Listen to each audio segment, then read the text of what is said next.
right, one more. Good evening, ladies and gentlemen.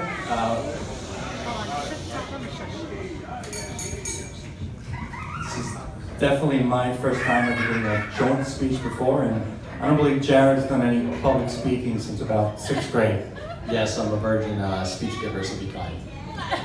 So to take the nerves off us a little bit, we decided every time we get a laugh from the crowd, Mark and Jamie will have to take a drink. Plus, we'll force you to laugh at our stupid jokes.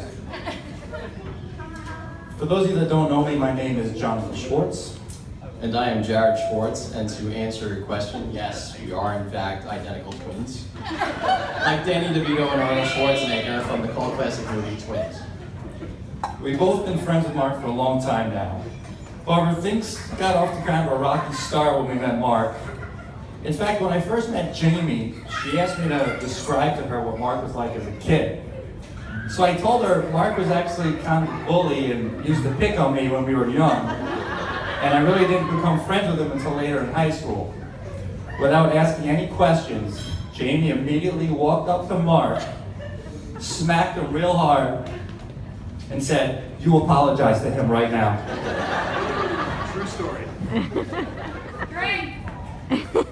So as you can see, it was impossible not to like Jamie right off the bat. I met Mark back in kindergarten, and we really didn't like each other. So one day when he was doing his bully thing out on the playground, I decided to choke him, getting into a fight in which we rolled down a hill. Now back then I was actually taller than him, but unfortunately reached my peak in 2nd grade. Needless to say, Mark eventually grew out of his bully phase when he was 30, and now we are all best of friends. Mark also seemed to not make the greatest first impressions on others. Back in high school, Mark offered to help me get my first job. He got me an interview at a local ice cream shop that he worked at called The Frigate down in Port Jeff.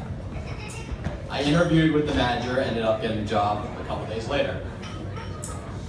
My first day there, the manager pulled me aside and tells me they almost didn't hire me. I asked her why, and she simply said, "Because you were friends with Mark." 1 week later, Mark got fired.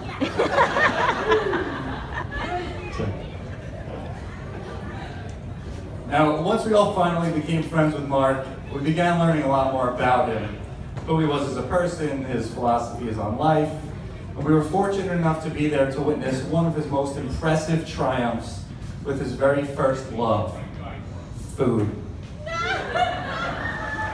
One of Mark's favorite stops at lunch in high school was a place called Bagels and a Whole Lot More. And on one such a visit, Mark stepped up to the counter and ordered 2 Hungry Mans. Now, if you'll humor me, let's review the ingredients in such a sandwich.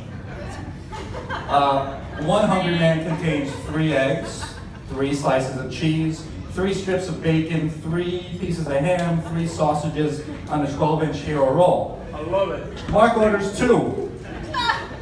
The clerk behind the counter asks if they're both for him, which he replies yes. And the clerk says there's no possible way you can eat 2 of these Hungry Mans. And that if he accomplishes such a feat, he'll give them for free. Mark agrees.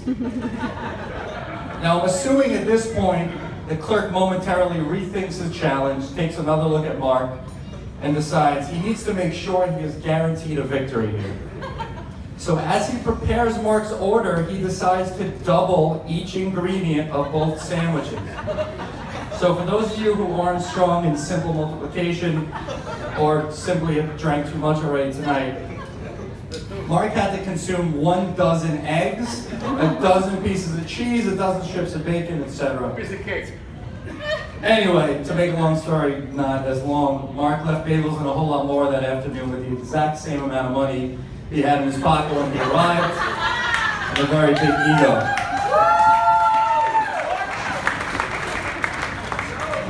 Bagels and a Whole Lot More is now out of business. When we were in our late teens and early 20s, we would frequent many nightclubs, thanks in large part to Jonathan and his highlighted hair. You're welcome. One night when we were at a club called Spats and Hop Hog, Mark had one of those nights where he had a few too many drinks. Outside the club we were leaving, Mark ended up throwing up and rolling down the hill into oncoming traffic. By the way, that's my second mention of Mark rolling down some sort of hill.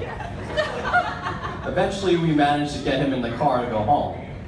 On the way, Mark said he didn't want his parents to see him like that, so I decided he could sleep it off at my house because my parents weren't home. However, once we were back to my house, Mark could barely stand up, and I realized I didn't want him throwing up inside the house. So we decided to put him on one of those 15-foot trampolines in my backyard to sleep it off. Next morning, I wake up to my doorbell ringing at like 7 o'clock. I open the door, Mark's standing there all wet. I ask, "Why are you wet?" He replied, "Your sprinklers went off this morning and I've been ringing the doorbell for 20 minutes. And that is known as the trampoline story. Speaking of sleeping places, one of my personal favorite things about Mark is he's always hooking us up with cheap hotel rooms when we travel. Whenever one of us goes away and needs a hotel, the first person we call is Mark to get us a sweet discount on a room. Actually, I have a couple of trips coming up if you're not too busy later. We can talk about it. The only caveat is when we check in, if they ask, we have to pretend that we work with Mark at his hotel and we're in his food and beverage service department. We've already heard what happens when we claim that we know Mark. So it's always a hit or miss situation. All right, and now 9 very random fun facts about Mark. Very random. Number 1. Mark needs to wear special sweat-absorbing sandals in the summer because apparently the bottom of his feet sweat a ridiculous non-human amount. If you get Mark drunk enough, he will literally high-five every single person he sees.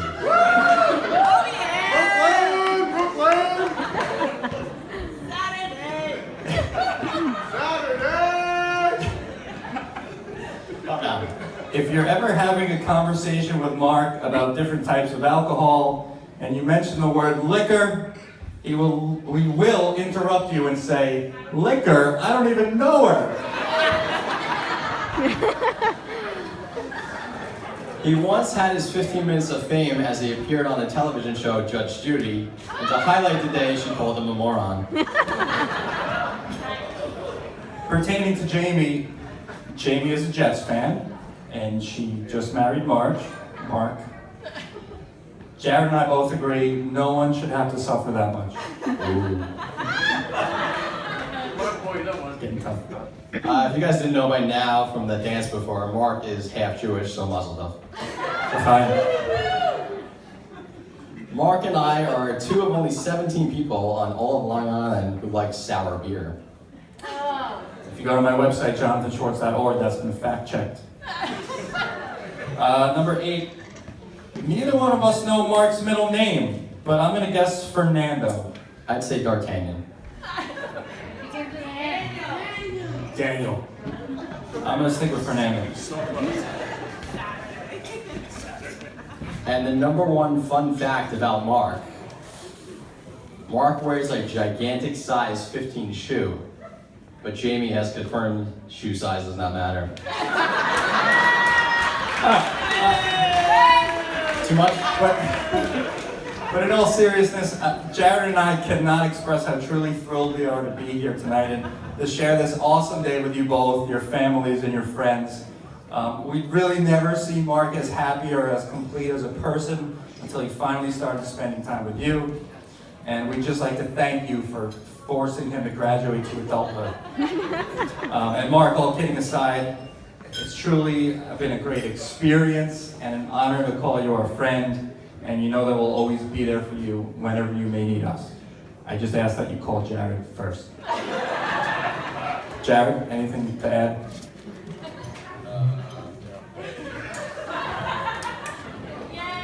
Ditto.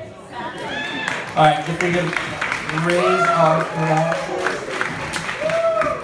to Mr. and Mr. Mark Fernando Soblik, we wish you a lifetime full of adventure, prosperity, laughter, love, and cherished moments. Congrats, guys. Thank you both very much.